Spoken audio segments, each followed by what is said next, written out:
कांग्रेस की सरकार बनी है, लगभग 2 साल हो गए और कोशिश ये करी है कि हर वर्ग को न्याय दिया जाए। न्याय के दायरे में रहकर, व्यवस्था और संविधान के दायरे में रहकर हर व्यक्ति मांग को रख सकता है। मैंने पहले ही कहा, कोई भी व्यक्ति जो हिंसा का रास्ता जाने की कोशिश कर रहा है वो प्रदेश का हित नहीं चाहता है। कोई भी व्यक्ति, ग्रुप, संगठन, पार्टी, नेता अगर हिंसा की बात करते हैं, कानून को हाथ में लेते हैं, तो न सिर्फ अपना हित कर रहा है, समाज का भी कर रहा है, प्रदेश का भी कर रहा है। जो बात चर्चा करनी है संवाद से हमेशा होती आई, होती रहेंगी और अंत में हर स्थिति का हमने देखा है, अनुभव देखा है मैंने 20 सालों में। कोई भी आंदोलन हो, कोई मूवमेंट हो, अंततः वार्ता से ही सुलझता है और मैं समझता हूँ यही डूंगर पुआसड़ा में हुआ है। लेकिन मैंने कहा कुछ ताकतें हो सकती हैं जो लोगों को भड़काने का काम कर रही हैं। भाग में हिंसक घटनाएं हो रही थीं, उस पर विराम लगा है और सरकार ने भी निर्णय लिया है कि वो सुप्रीम कोर्ट जाएंगे एसएलपी को लेकर। हिंसा किसी भी मुद्दे का समाधान नहीं हो सकता, इसलिए मैंने अपील पहले भी करी, आज भी कर रहा हूँ कि हर वो व्यक्ति जो अपनी मांग को मनवाना चाहता है वो कृपया करके आके संवाद करे और डिस्कशंस के माध्यम से सब समस्याओं का समाधान हो जाएगा। लेकिन हिंसा कर कर, संपत्ति को नष्ट कर कर, कानून को अपने हाथ में लेकर अगर कोई कार्रवाई होती है उसको कभी भी कोई एक्सेप्ट नहीं करेगा। सब, खासकर उस क्षेत्र के नौजवानों से मेरा आग्रह है कि जो भी इनकी आपत्तियां हैं, चाहे भर्ती को लेकर है या बाकी मुद्दों को लेकर है, उन सब का समाधान निकल सकता है। कानून के दायरे में रहते हुए सरकार हर संभव कोशिश कर रही है कि किसी न किसी प्रकार इस समस्या का समाधान ढूंढा जा सके। कोई भी सरकार नहीं चाहती है कि लॉ एंड ऑर्डर सिचुएशन ख़राब हो। मैं समझता हूँ चर्चा हो रही थी पहले भी, लेकिन कहीं ना कहीं कोई ऐसे तत्व होंगे जो लोगों को भड़काने का काम कर रहे हैं। इसलिए सरकार ने भी, हम सब ने एक अपील करी थी कि संवाद हो, डिबेट हो, डिस्कशन हो और जो भी मांगे हैं उनको न्यायपूर्ण तरीके से हम लोग उसका समाधान निकाल सकें। बहुत दिनों से ये आंदोलन चल रहा था, लेकिन ये ऐसा आंदोलन नहीं था जिसका कभी किसी ने सोचा होगा कि ये हिंसक हो सकता है। तो कोई ना कोई ऐसी ताकतें होंगी जो प्रदेश का माहौल बिगाड़ने की कोशिश कर रहे होंगे, उन्होंने इस प्रकार की घटना को अंजाम दिया। मैं नहीं समझता हूँ कि हमारे आदिवासी भाई बहन, खासकर नौजवान, हिंसा में विश्वास रखते हैं।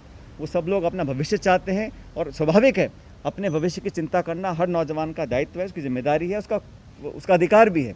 लेकिन राजस्थान का नौजवान हिंसा में विश्वास नहीं रखता और हमारे आदिवासी भाई बहन हमारे करीबी हैं और हमेशा रहेंगे। और कहीं अगर किसी ने गलतफहमी फैलाई है या हिंसा भड़काने का काम किया है, उस पर कानूनी कार्रवाई भी करनी चाहिए। क्योंकि ऐसे माहौल में बहुत सारी थ्योरी फ्लोट करी जाती हैं, बहुत सी चर्चा की जाती हैं। हकीकत यह है कि सरकार को कोर्ट और कानून को ध्यान में रखते कार्रवाई करनी है और मैं नहीं समझता हूँ कोई भी जिम्मेदार सरकार ऐसा कोई वादा कर सकती है जो कानून के दायरे के बाहर हो। लेकिन अगर संशोधन करना है, कहीं पर कोई सुधार करना है या कहीं दोबारा अपील करना है, वो सब काम सरकार करने को मैं समझता हूँ तैयार है। लेकिन जैसा मैंने कहा, कहीं ना कहीं कुछ लोगों ने अपना हित साधने के लिए इस प्रकार की असमंजस फैलाने की कोशिश की गई। इसी का परिणाम है कि हिंसा हुई और बड़ा दुर्भाग्यपूर्ण है कि सड़कों को जाम किया गया, संपत्ति को नष्ट किया गया। लेकिन सबको समझाकर आगे शांति से, प्यार से काम करने की ज़रूरत है। लागू करने में कैसे उसमें पार्टी हो सकते हैं, क्योंकि देखो कृषि जो है स्टेट सब्जेक्ट है।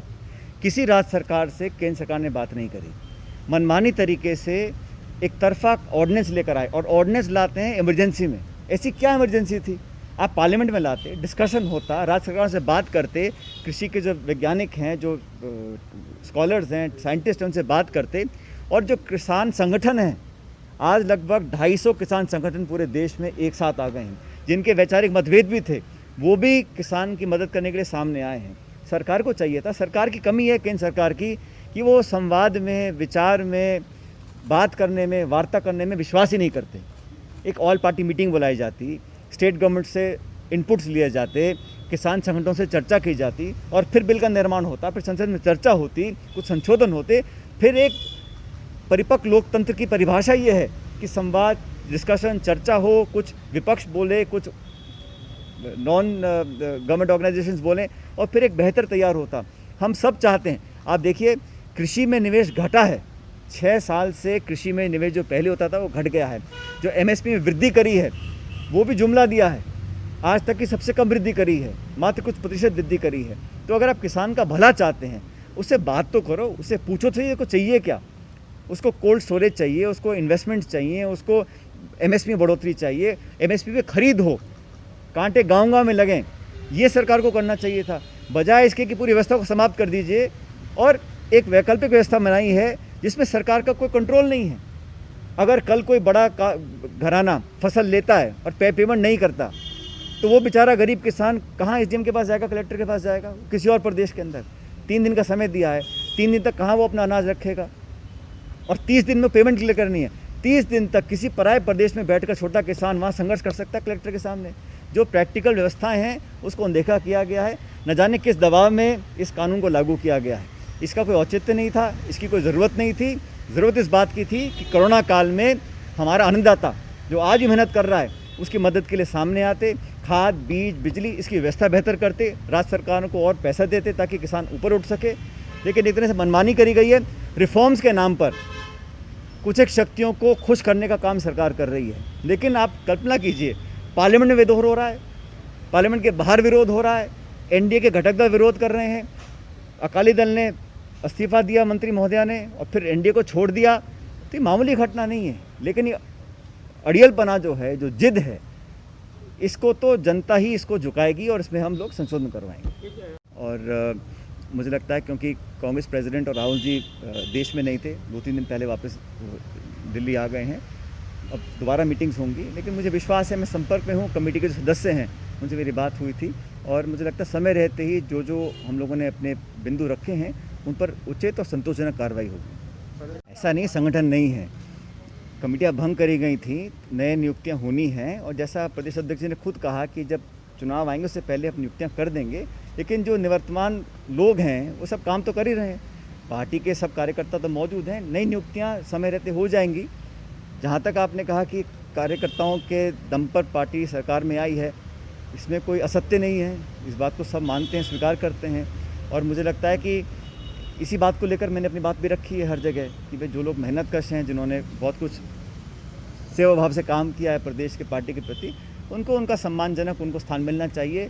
गवर्नेंस में स्टेट गवर्नमेंट हो या संगठन हो, एक मान सम्मान के साथ उनकी प्रतिष्ठा बनी रहे, उनका मनोबल बना रहे।